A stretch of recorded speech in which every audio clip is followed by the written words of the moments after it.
Romanos 1,18, na Nova Versão Internacional, diz assim: portanto, a ira de Deus é revelada dos céus contra toda impiedade e injustiça dos homens que suprimem a verdade pela injustiça.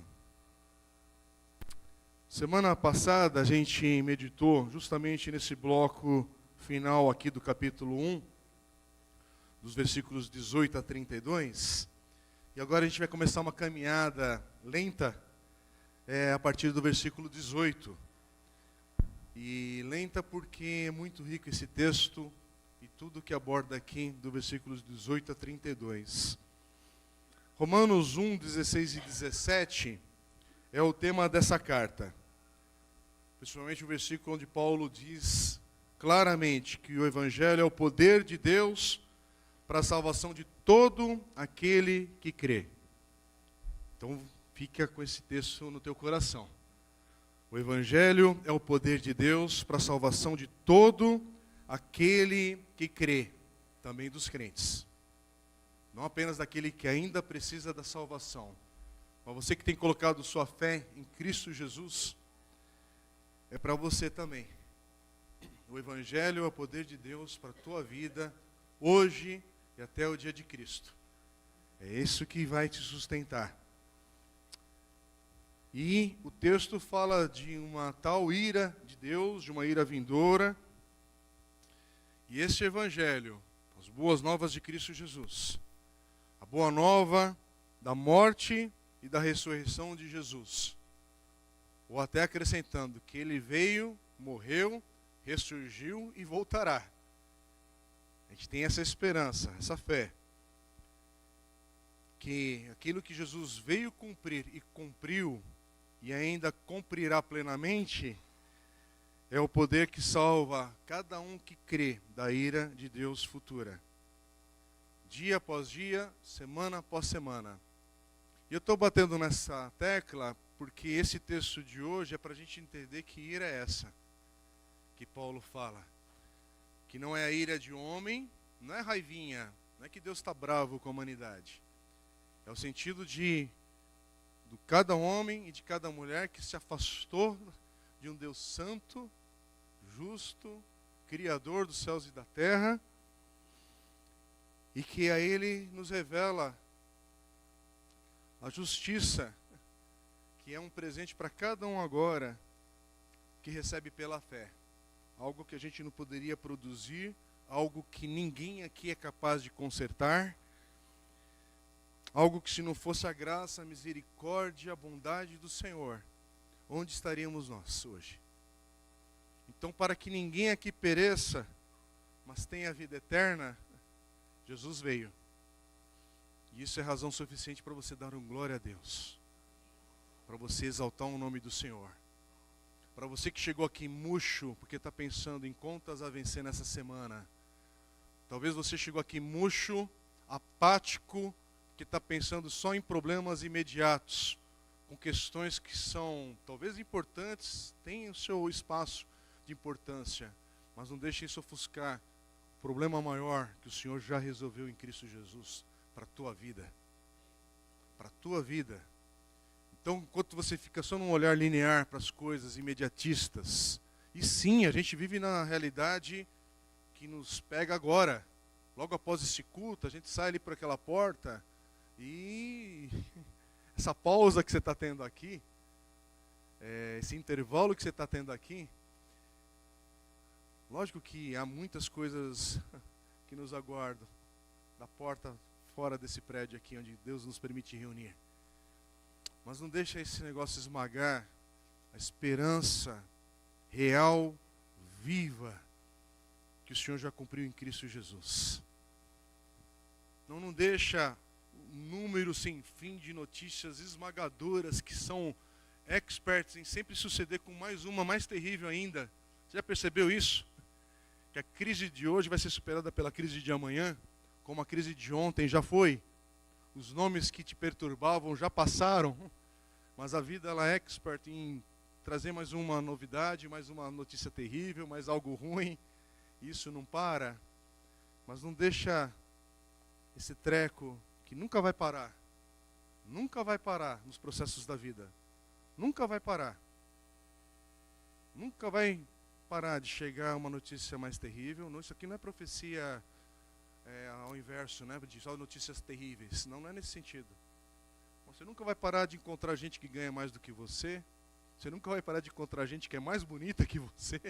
Você nunca vai parar de encontrar gente mais inteligente que você.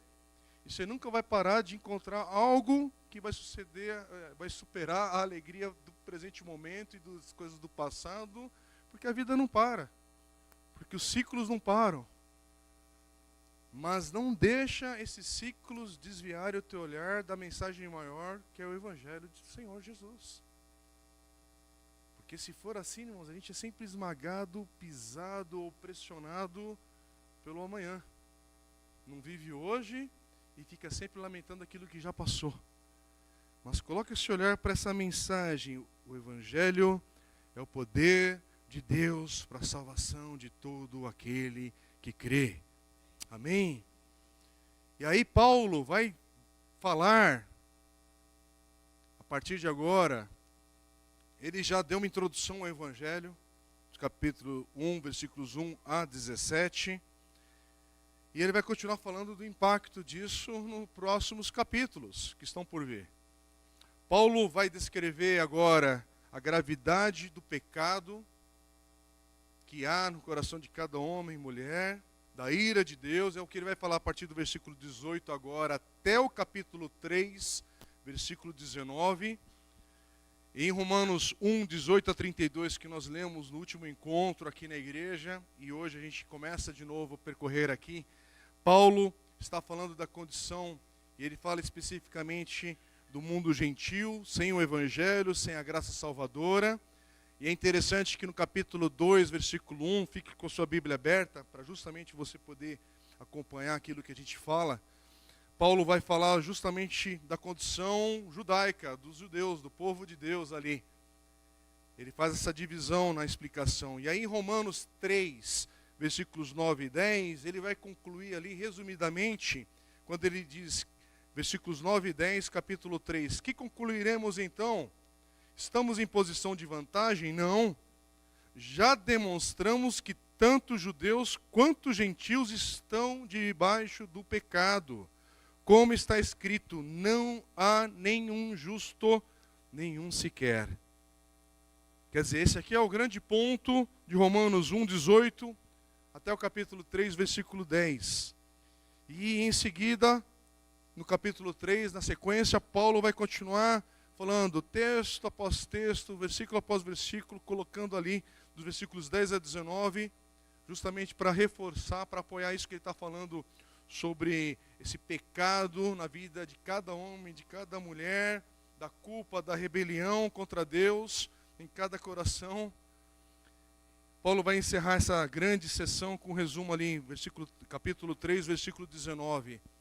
Sabemos que tudo que a lei diz, o diz àqueles que estão debaixo dela, para que toda a boca se cale e o mundo todo esteja sob o juízo de Deus. Quer dizer, Paulo parece aqui deixar claro e deixar esclarecido que, olha só, se o povo judeu, se os judeus, com tudo aquilo que eles tiveram da revelação, da palavra, tudo aquilo que Deus revelou, ainda assim não foram justos diante de Deus, mas são pecadores, culpados, capítulo 3, versículo 9. Então pensa no mundo gentílico, né? Quer dizer, falar o português mais correto, mas pensa no povo sem a palavra, sem a revelação. Como é que alguém pode contestar ou protestar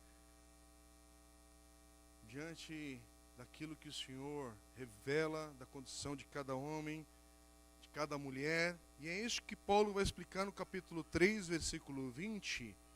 E ele vai dizer mais ou menos, olha, não importa o tanto de benefício que a lei de Deus deveria ter sido, se ela foi mal utilizada. Se ela foi utilizada justamente pelo próprio Israel, usaram mal aquilo que era revelado a eles. E isso agravou ainda mais esse problema do coração, do pecado. E o que ele diz ali, capítulo 3, versículo 20? Acompanha comigo. Portanto, ninguém será declarado justo diante dele, baseando-se na obediência à lei. Pois é mediante a lei que nos tornamos plenamente conscientes do pecado. Quer dizer, nem a lei judaica, nem a idolatria dos gentios acertam coisa alguma com Deus. E aí em Romanos 3:21, Paulo faz um paralelo com aquilo que ele falou em Romanos 1:17.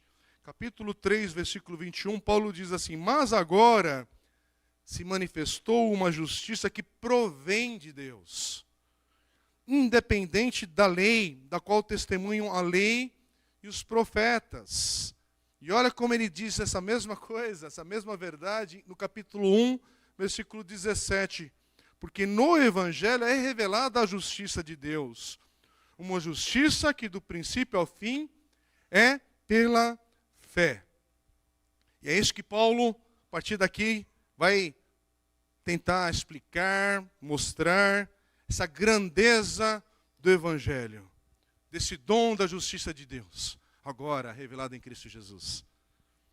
Por isso que a gente tem aqui em Romanos 1:18 até o capítulo 3, versículo 20, aqui é para demonstrar a gravidade do pecado no coração de cada homem, de cada mulher, tanto do judeu quanto do gentio. É por isso que semana passada, quando a gente leu de versículos 18 a 32, eu voltei no versículo 6 e 7, para você entender que se você não foi chamado pelo Senhor, se você não foi chamado a ser santo, declarado pelo próprio Senhor ali, em Cristo Jesus, recebeu o Evangelho, versículos 18, 32, ou até o capítulo 3 aí que estou mencionando agora, tem a ver com a sua condição sem Cristo, a condição deste mundo, tanto dos religiosos quanto qualquer um que siga o seu próprio umbigo, suas próprias ideias, suas próprias convicções, não importa. Não importa se era um judeu ou se é um judeu. Não importa o nome que você dá ao teu sistema de fé, de integridade.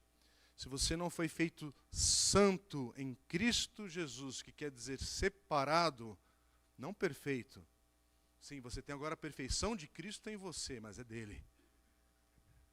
Você tem a santidade, santo, separado para a glória de Deus, que é um conceito que a gente precisa ter no coração e entender que por causa de Cristo Jesus somos santos. E ele fala que ele descreve essa igreja em Roma, esses irmãos em Roma, como santos. E assim ele faz no Novo Testamento diversas cartas aos santos ali, aos santos não sei aonde. É uma declaração forte, clara, e para a nossa vida hoje entender, você é um santo do Senhor, porque você está em Cristo.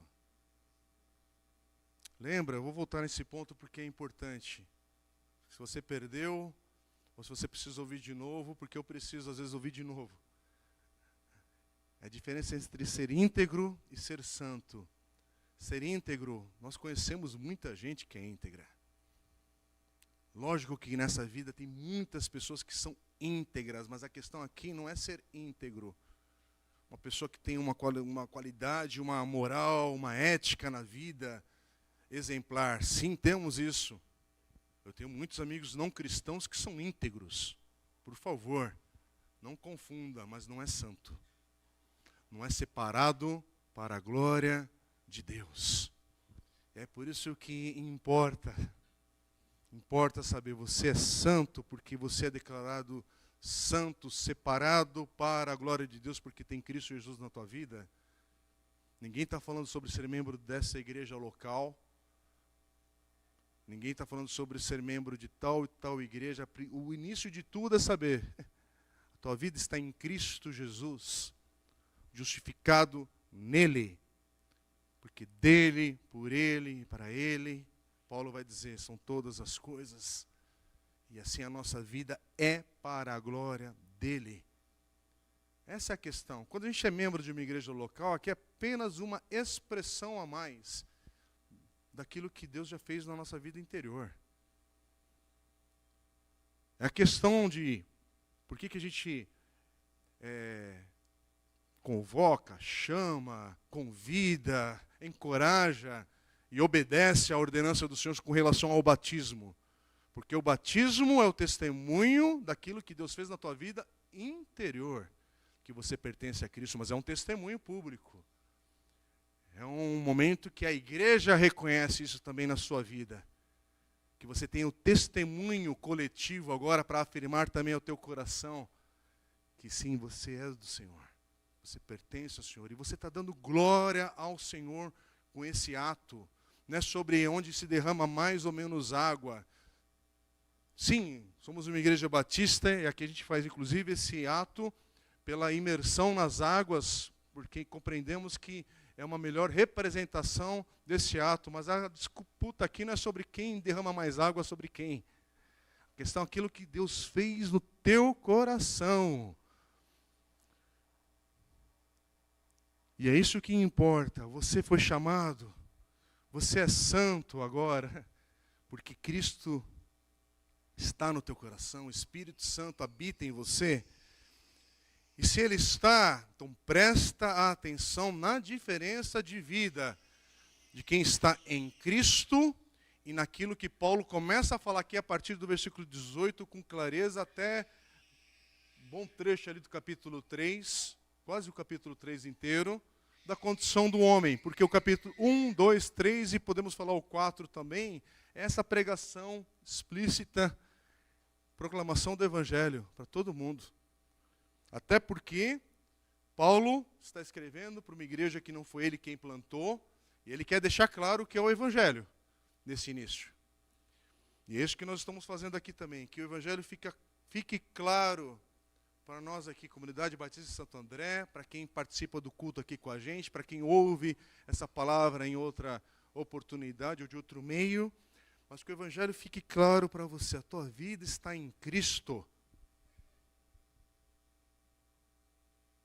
Não confunda, não tem nada para acrescentar a isso.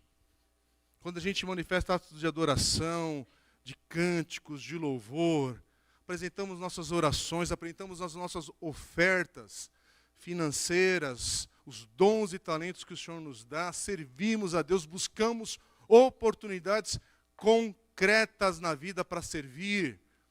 É tudo uma expressão daquilo que já aconteceu antes. E aí você lembra... O que foi a ênfase semana passada, do último encontro? Que falar sobre ser chamado ou sobre ser santo é lembrar que você é amado de Deus. E você foi amado antes, na tua condição. Antes de você poder fazer qualquer coisa. Deus te chamou. Deus te chamou. E agora em Cristo Jesus, Deus te chama para ser santo. Te dá essa condição, bendito seja o nome do Senhor. Mas, hoje, por que a gente vai entrar agora no versículo 18 com cuidado e com calma, e assim a gente vai nos próximos versículos? Para você ser lembrado, ou para que seus olhos vejam, isso só o Espírito Santo pode fazer, para entender a condição do homem sem Deus. Para você entender que a vida sem Deus, olha que essa escolha... Olha o que é esse caos que a gente vê no mundo e na vida aí fora. E olha porque tem algumas situações que a gente vê no mundo e cada vez piores, cada vez mais graves, porque esse é o rumo da vida sem Deus. Por favor, eu não estou falando como zombaria, nem tirando sarro de ninguém que pensa diferente, às vezes na abordagem teológica. Eu falo com temor a Deus, com todo o respeito e na limitação das dimensões que a gente tem numa fala curta que a gente tem aqui aos domingos. Mas você sair na rua e declarando que o Senhor Jesus é Senhor de Santo André, eu não sei o que você quer dizer com isso, porque declarar isso também com a boca é muito fácil. Mas se você pensar que essa declaração na calçada vai fazer efeito no mundo espiritual...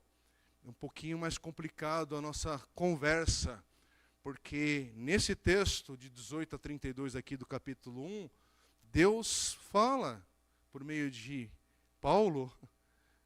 Aliás, o apóstolo Paulo, inspirado pelo Espírito Santo, revela aqui que Deus entregou esse mundo que caminha no pecado e deseja mais pecado, e deseja mais trevas, e rejeita Jesus cada vez mais e mais e mais, e Deus entregou.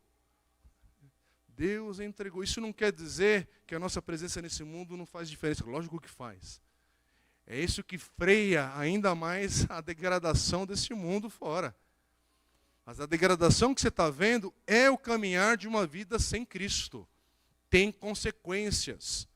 É o que a gente está vendo em toda a questão podre que está sendo imposta desde as nossas crianças, coisas que há 10, 20 anos atrás era impensável você pensar de assuntos na sua sexualidade, na sua identidade, nos seus valores, seriam tão contaminados, e as pessoas tão cegas, dormentes, tolas, indiferentes, fazendo coisa nenhuma, e não consegue discernir porque não está discernindo. Por quê? Porque esse mundo está entregue.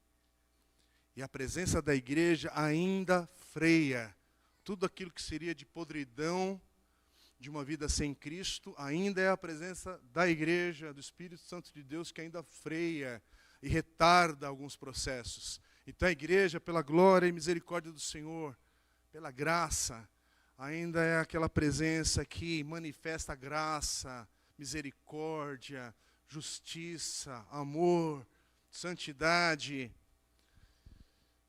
Mas os dias e os tempos são difíceis. Os dias são maus. Os dias são maus. Então aqui não é uma questão de sim, tem e não tem ao mesmo tempo. É difícil essa abordagem aqui em minutos, mas sim, oramos, Senhor faz, Senhor age, tem misericórdia, Deus, mas ao mesmo tempo o mundo está entregue. Então, igreja era o local, ou pelo menos o povo, não igreja, o prédio, mas o povo de Deus, que é a igreja do Senhor.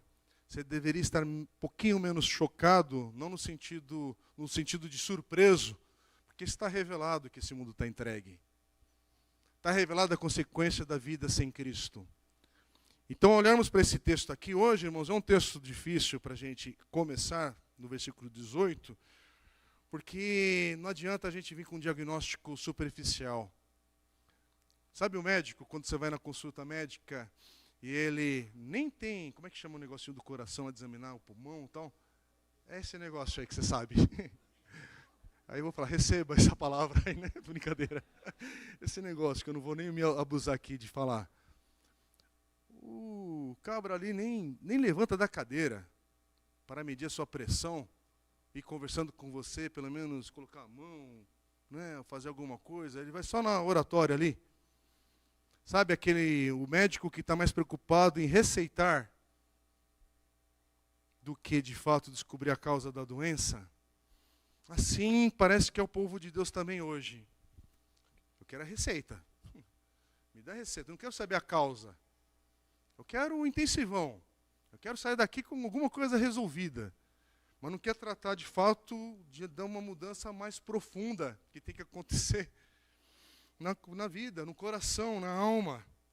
E é por isso que, quando a gente presta atenção num texto como o de hoje, no texto de Romanos, no que Paulo está ensinando aqui, não é para a gente ficar olhando para questões do pecado e, enfim, eu quero olhar para esse texto e ver a gravidade que é. A gravidade, a seriedade que é falar sobre a ira de Deus. Entender, Senhor, me dê sabedoria e discernimento para entender sobre essa questão da condição de cada homem, de cada mulher e do meu próprio coração. De entender mais sobre a minha alma, das minhas aflições. Sabe quando teu coração está perdido por alguma coisa? Você sai de um culto de vigília, tem um culto especial, um tempo de oração, de cântico, de louvor, do grupo, de abraço, de choro. E no dia seguinte se acorda e parece que já acordou azedo. E aí você fala assim, mas como? Da noite para o dia? Da noite para o dia. Para entender como o nosso coração ele é inconstante. Se não for a graça e a misericórdia de Deus se renovando a cada manhã. Quem aqui conviveu ou passou pela experiência de ir em acampamentos, em retiros de igreja, que foram e são ainda experiências maravilhosas, e nossa igreja não conseguimos organizar isso, a não ser um retiro de casais que fizemos há muito tempo, e pequenas questões aí com crianças, com os jovens, que já aconteceu há muito tempo também, questões dessa dinâmica de agora, mas todas essas experiências que a gente tem intensas de separar um tempo, estar na presença de Deus, com um grupo de Deus ali, de pessoas, povo de Deus reunido, palavra de Deus, canções, louvores, oração. E aí a pessoa, quando termina aquele período, estou sendo tão especial e tocado. Claro que está. Claro que é especial. Porque separou tempo, separou momento, oportunidade de consagrar, de reservar o teu ouvido, tua atenção, o teu coração, a tua mente. Parou dentro do possível de querer ficar só olhando o barulho e tudo, agitação externa. Tua alma parou um pouquinho. Não foi fogo de palha, como há uma expressão também popular evangélica aí. Foi fogo de palha aquilo lá, porque depois de alguns dias voltou o agito. E claro que voltou o agito. É claro que voltou um monte de coisa. Mas esses momentos, esses pontos que a gente tem, são valiosos, preciosos demais. Não é para desprezar. E também não é para olhar. Hoje, 2023, quase terminando julho, e você ficar lembrando só daquilo que aconteceu em 1970, em 1980. Sim, essas lembranças de décadas atrás e de experiências com Deus são testemunhos válidos. A história está aí para a gente aprender também, rever e pensar e nos encorajar. Mas também tem um agora. Tem um dia chamado hoje que você está vivendo. E esse Deus age hoje. Esse Deus age agora. E esse agora que Deus age é para que o teu amanhã você caminhe com esperança. Porque Ele vai agir também no teu amanhã. Aliás, Ele vai te sustentar até o dia de Cristo prometido para a sua igreja. Ele vai te sustentar. Dias difíceis já estão presentes, virão, mas o Senhor vai te sustentar. O Senhor vai ser contigo. E é nesse sentido maior. Nesse sentido de quando a tua mente estiver perturbada, essas lembranças, esses testemunhos, essas experiências, fazem você fazer alguma coisa no agora. No hoje. E no hoje, meu irmão, louva a Deus. No hoje, tira aí o seu corpo aí desse assento. E sempre que é possível e convidado, exalta o nome do Senhor. Se mexe. Sai de uma postura, às vezes, estática, uma postura esquisita, e glorifica o nome do Senhor enquanto é fôlego de vida. Levanta, exalta o Senhor. Eu não estou falando apenas que você tem que dar um pulo, tem que levantar a mão literalmente, mas a postura do teu coração, você reage. Sai da tua cama, talita cumi, né? Levanta. Faça alguma coisa. A pessoa está lá no quarto, trancada, não tem palavra de Deus, não tem oração e quer um avivamento, quer que as circunstâncias mudem com remédio, com medicação. Remédio e medicação que tem seu lugar correto na vida, que pode ser de auxílio. Uma intervenção cirúrgica pode ser uma resposta. Mas é que nem o pessoal, às vezes, que está acima do peso e quer intervenção cirúrgica antes de mudar o comportamento de algumas questões que não faz sentido. Sem entrar no mérito de problemas de saúde que cada um tem. Mas então, na vida espiritual, irmãos, muitas coisas que a gente vive na parte concreta da vida tem o seu significado espiritual também.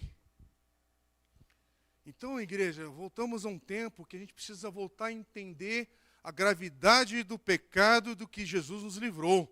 Para você poder dar um glória a Deus, que Deus interviu na tua história, Deus interviu na tua vida, louvado seja o nome do Senhor, agora. E não você ficar vindo porque minha igreja passada, porque a semana foi. Sim, foi tudo, mas reage. Faz alguma coisa, lava o rosto. E falar, apesar de tudo, irmãos, apesar de dias difíceis, apesar de circunstâncias, eu lavo o meu rosto, coloco a minha roupa e venho louvar o Senhor. Irmãos, dá um testemunho que ninguém me pediu para falar sobre isso, eu vou fazer, lógico, com todo o respeito e limites que a gente tem também, porque cada um tem situações, circunstâncias e estrutura diferente. Mas eu louvo a Deus pela vida da Meire, do Edson. Edson que está internado ainda, transplantado de fígado.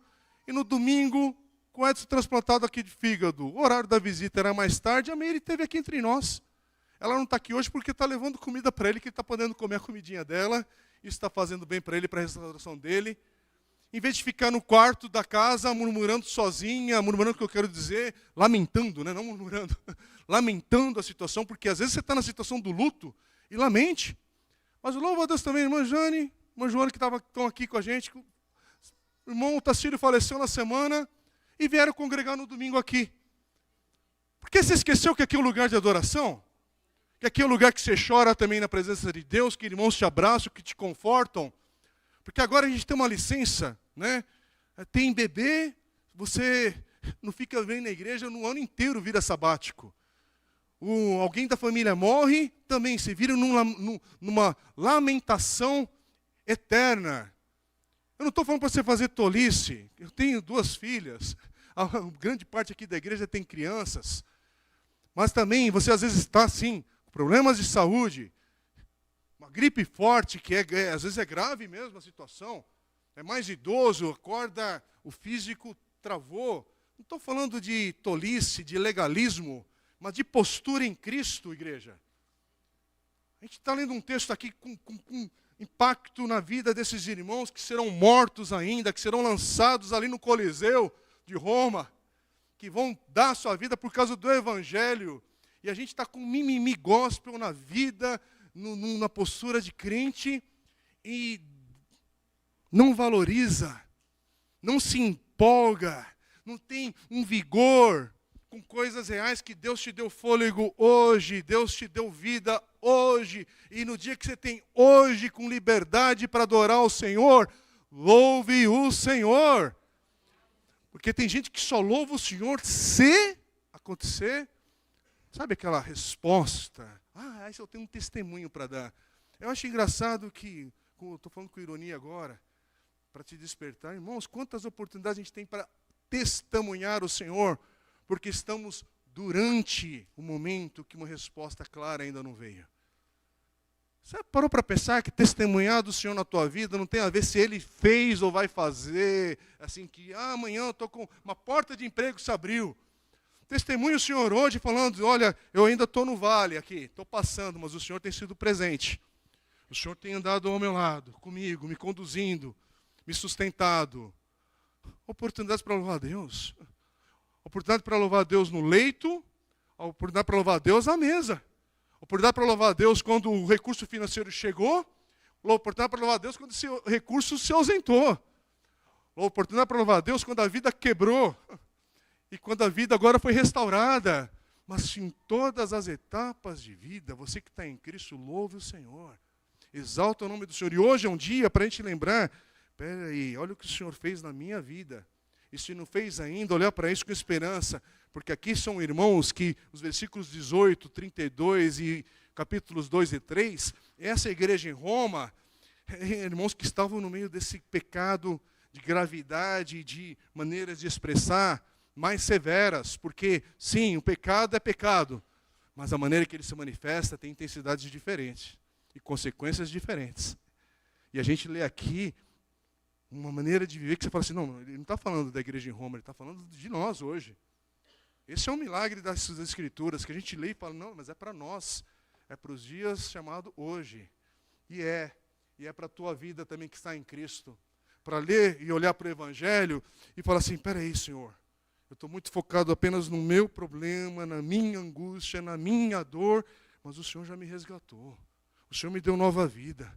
Eu estava perdido sem Cristo. Irmãos, bendiga o nome do Senhor. Louva, exalta, e se apresenta como você está, Senhor. Hoje meu coração parece que enfraquecido, eu estou mole aqui, eu estou com as minhas ideias hoje assim assado, verbaliza isso, mas ao mesmo tempo fala, mas louvado, bendito é o Senhor, porque é digno, porque Ele é digno, porque Ele é digno. Essa é a mensagem do Evangelho. O Evangelho é o poder de Deus para a salvação de todo aquele que crê. Continua crendo, e fica firme, crendo em Cristo Jesus, por todas as etapas da sua vida, meu irmão. Então, olha para esse estudo hoje, para essa meditação hoje, para entender que o coração do homem sem Cristo é terrível. E essa já foi a sua condição. Por isso que esse texto não é sobre o outro, é sobre a minha vida.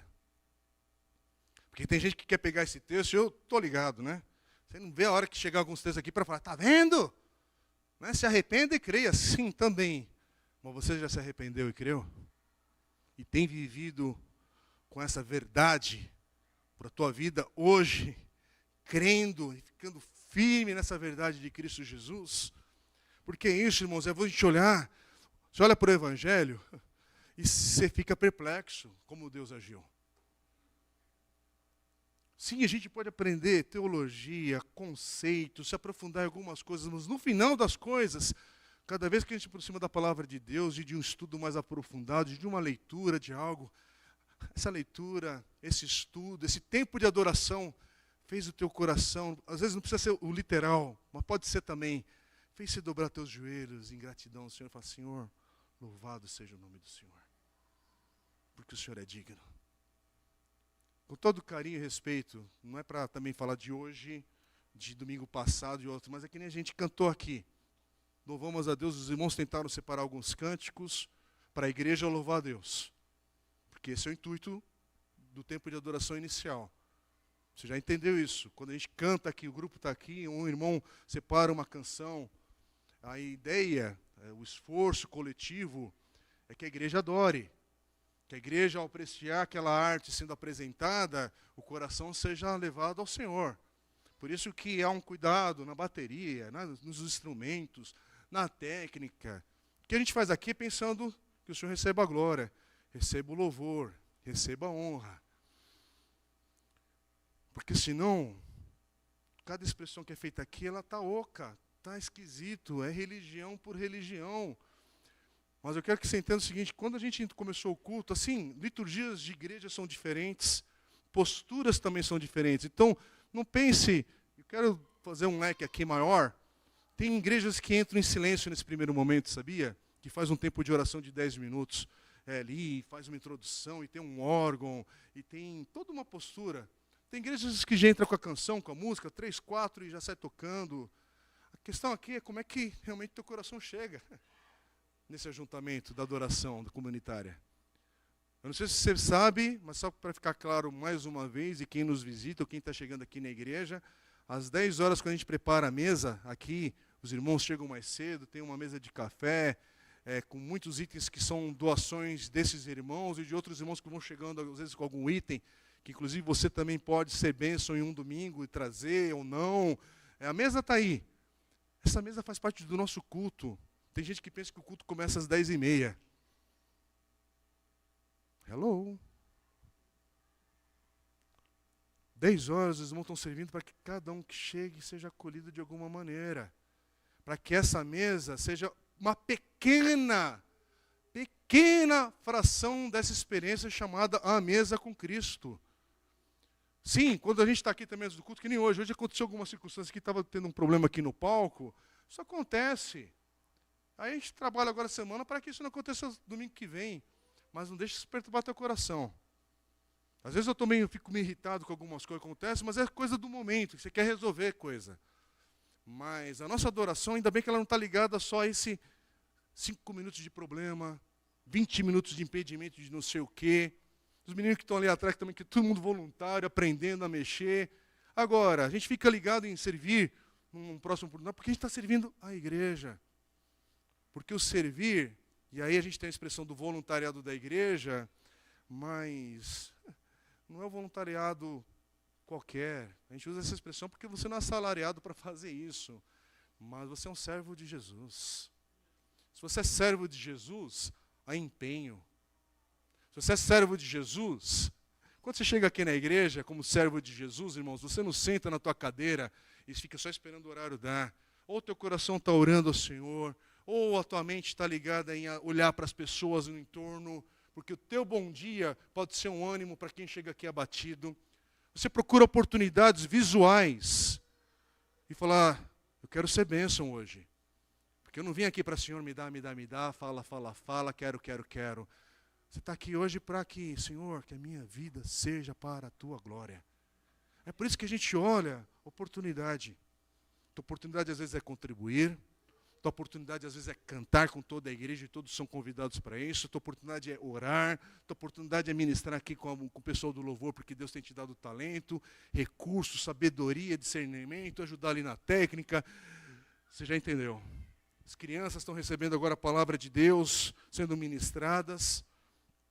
A gente não está ocupando o tempo delas ali à toa. Não, elas estão sendo ministradas, estão aprendendo do amor de Deus, aprendendo sobre Cristo. Tudo para a glória do Senhor. Por quê? Porque a gente olha para esse texto e fala, é comigo a palavra. Essa palavra sobre pecado, sobre a ira de Deus, é sobre a minha condição. Quando eu estava sem Cristo, e agora em Cristo, eu tenho um olhar diferente para a vida. Por isso que a nossa oração hoje, irmãos, é olhar para essas questões dessa natureza do pecado, olhar para o nosso coração, entender que o coração do teu irmão aí, do teu lado, na tua frente, atrás, no dia a dia aqui de convívio, na vida em Cristo, que é muito maior do que esse prédio, e aqueles que congregam aqui, você sabe disso.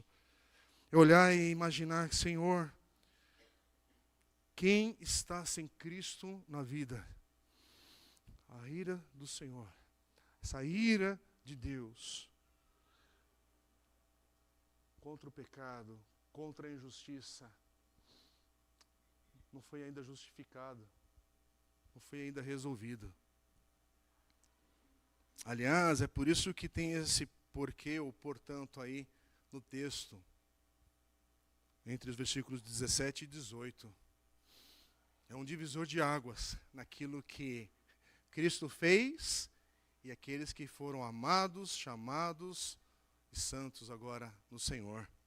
1 Coríntios 15, versículo 1 a 3, Paulo diz, irmãos, quero lembrá-los do evangelho que preguei a vocês, qual vocês receberam e no qual estão firmes. Por meio deste evangelho vocês são salvos, desde que se apeguem firmemente à palavra que preguei. Caso contrário, vocês têm crido em vão. Pois o que primeiramente lhes transmiti foi o que recebi, que Cristo morreu pelos nossos pecados, segundo as Escrituras. Cristo morreu pelos nossos pecados. Não é o pecado do outro. Não é o pecado de quem você vai pegar esse texto e querer apontar dedo. É pelos nossos pecados, tanto os judeus quanto os gentios. Por isso, de novo, voltando para Romanos 1, 17 e 18, interessante que eu tenho lido na Nova Versão Internacional, mas na Almeida Revista Corrigida, o versículo 18 começa com um porquê. Mas o versículo 17 na NVI começa com um porquê, mas é que quando junto os dois versículos, o portanto também tem um destaque. Eu quero ler de novo. 1,17 diz assim, Romanos, porque no Evangelho é revelada a justiça de Deus, uma justiça que do princípio ao fim é pela fé, como está escrito, o justo viverá pela fé.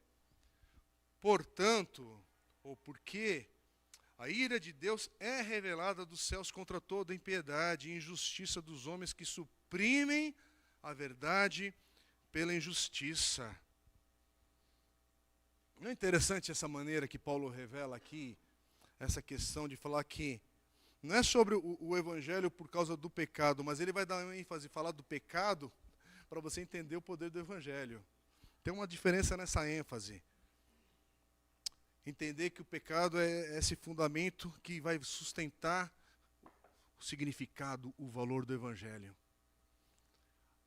Se a gente entender o que é o pecado, e onde nós estávamos sem Cristo, como o nosso olhar vai valorizar o que Cristo fez por cada um de nós. Muitas vezes o teu problema é que você não entendeu. Você não está valorizando ainda o que Cristo fez. Você até gosta aqui do nosso ambiente.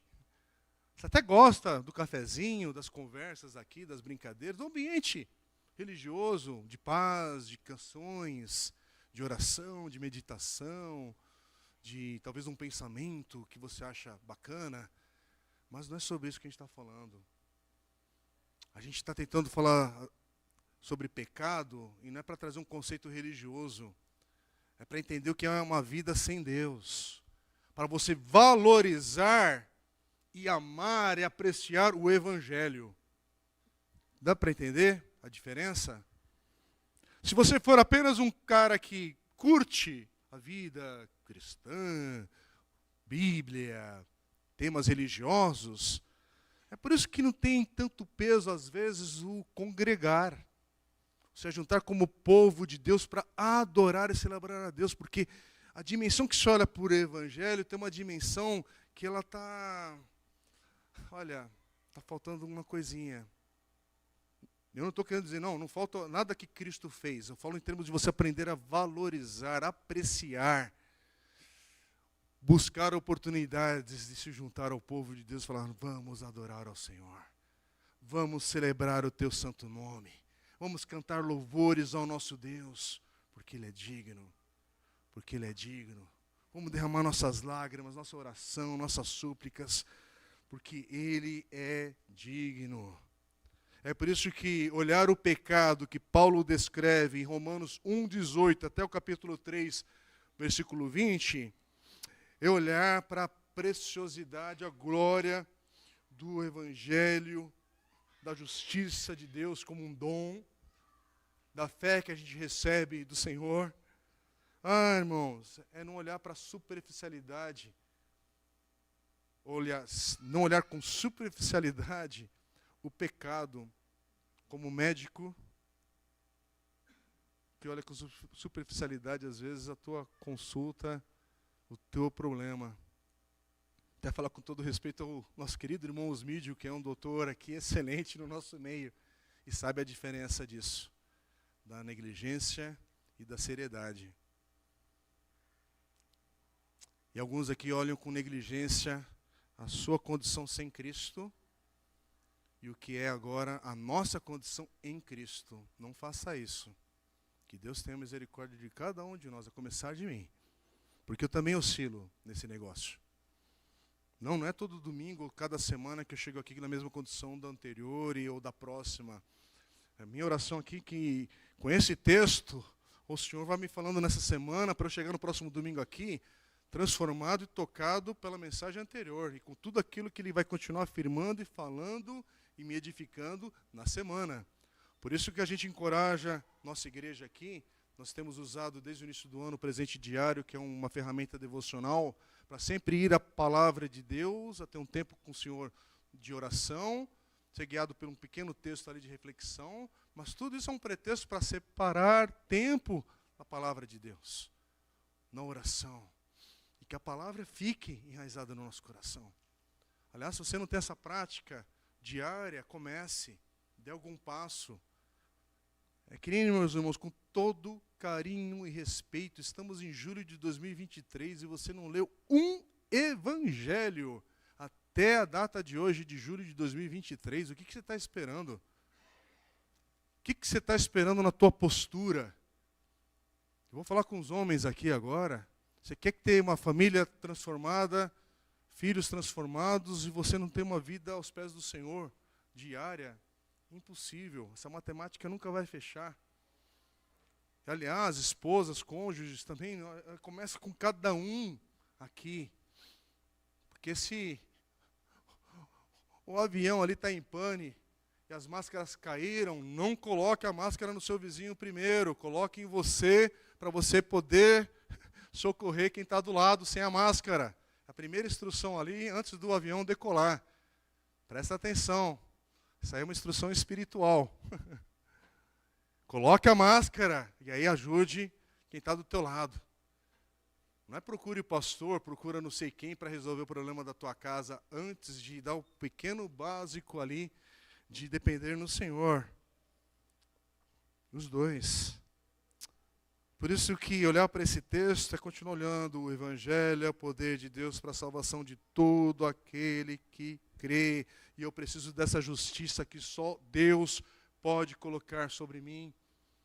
Não tem esforço, não tem o que fazer, não tem dinheiro, não tem título, não tem o que eu fazer porque Ele já fez. Ele já fez e ofereceu em Cristo Jesus. Isso é uma situação que já está resolvida. Mas você receba. Esse é o receba de verdade. De fato. Tem uma brincadeira aí na internet com essa palavra. Mas receba aquilo que Cristo fez na tua vida, na tua história. Mais uma vez, o Evangelho é o poder de Deus. Tua cabeça está perturbada nas ideias. Quem é mais jovem aqui, adolescente, não importa a fase de idade, ou adulto, idoso, mas a gente está vivendo uma época de muito cansaço na mente. O Evangelho continua sendo o poder de Deus para a salvação de todo aquele que crê. Creia. Creia.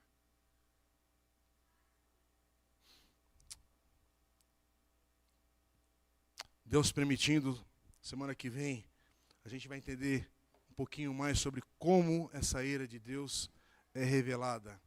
Vamos para algo mais concreto?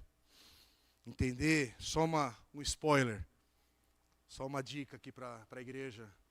Entender porque a morte de todo ser humano revela um pouco dessa ira de Deus. Ou você nunca viu ninguém morrer na tua história? Hello?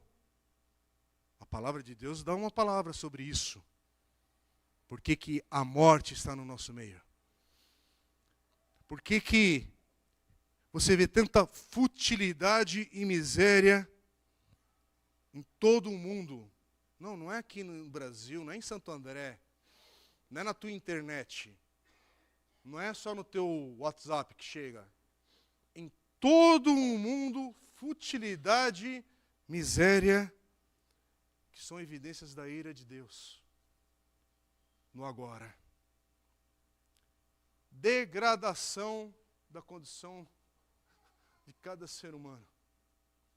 Degradação nos valores éticos, morais, na vida, com tanta riqueza, com tanta beleza, com tanta coisa boa que ainda esse mundo manifesta apesar da queda.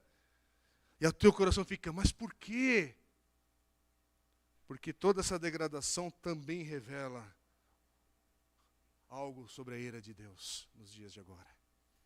Porque tanta confusão que a gente está vendo, e a confusão vai cada vez aumentando, e aumentando, e aumentando. E você fala, mas por quê? Porque toda essa confusão mostra um pouco do que é essa ira de Deus sendo revelada, manifesta no nosso meio. Mas pela misericórdia de Deus, vamos ficar com o Evangelho. Ainda é o poder de Deus para a salvação de todo aquele que crê. Porque é isso que nós estamos fazendo aqui com o nosso testemunho em Cristo. Está vendo a perplexidade? O Evangelho é o poder de Deus para a salvação de todo aquele que crê. Eu quero te convidar a ficar em pé agora. Porque eu quero saber como é que está o teu coração hoje. E nós vamos clamar ao Senhor. Nós vamos cantar. Hoje vai dar tempo, o horário está bem adequado. Nós vamos em seguida louvar a Deus, clamar antes de uma oração final. Mas esse é o momento da gente clamar a Deus. Então essa palavra é para todos nós, músicos, quem está servindo hoje. E eu sei que a gente está numa limitação física aqui, e real, de muitas coisas que vão acontecendo, que vão tirando a nossa atenção. Mas eu peço pela misericórdia de Deus que você esteja com o coração atento naquilo que Deus já fez em Cristo Jesus por você. Trazendo sua justificação, trazendo pela fé a resposta para esse caos que você estaria se não fosse Cristo, e que talvez você está porque Cristo não está.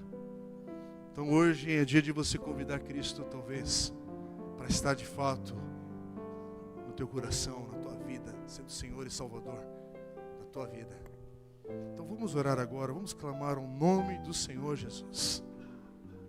Pai querido, essa palavra de hoje, esse texto, é sobre a minha condição, sem Cristo e em Cristo. E eu quero te louvar, Senhor, porque um dia Cristo me alcançou.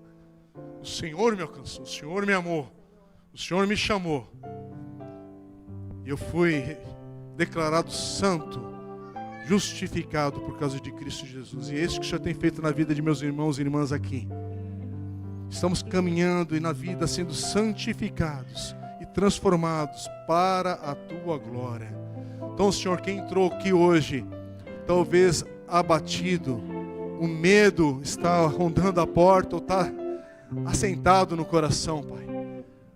Dúvidas, questionamentos, Senhor, não sei a condição, não tenho condições, é impossível saber o que cada coração e mente aqui carrega. Mas o Senhor sabe, o Senhor é Senhor, o Senhor é poderoso hoje, Pai, para visitar, trazer vida, trazer perdão, cura, restauração, um novo ânimo. Quem ouve essa palavra hoje, Pai, onde está? Espírito Santo de Deus, age, trazendo glória, louvor e honra ao teu santo nome, porque cremos e afirmamos que o Evangelho, Cristo, é o poder de Deus para todo aquele que crê ainda hoje. Bendito seja o nome do Senhor. Faz isso na vida da nossa igreja, Pai, hoje. Senhor, temos orado por um avivamento nos nossos dias. Sim, Senhor, esse mundo está entregue às suas consequências do pecado, mas a tua igreja ainda é presente, Pai. E pedimos que o Senhor comece pelo teu povo. Traz um avivamento genuíno, verdadeiro sobre a tua igreja, tirando do nosso meio corações indiferentes, corações que sejam transformados pelo poder, pela tua glória, e que busquem e manifestem nas oportunidades da vida, ó Deus, situações para glorificar e exaltar o nome do Senhor, onde o Senhor nos levar, começando hoje. Faz isso, Pai, mais uma vez, faz de novo, Pai. Faz de novo no nosso hoje, no nosso agora, para que possamos glorificar o nome do Senhor. Em Cristo Jesus oramos. Amém.